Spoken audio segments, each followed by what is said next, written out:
Hi friends, welcome back to my channel. In today's video, I'm going to show you how to delete a language keyboard on Android. If you're new here, don't forget to subscribe and give this video a thumbs up. Now let's dive in. Step 1. First, unlock your Nothing phone. Open the Settings application and find the Home Settings menu. Step 2. Now scroll down and locate the System option. It's typically found towards the bottom of the list. Tap on System to open the next set of options. This section controls various settings on your device, including language preferences, keyboard settings, and more.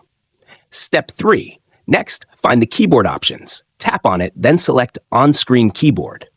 Step 4. Now, locate the Languages option and tap on it. You'll see the list of languages available on your device.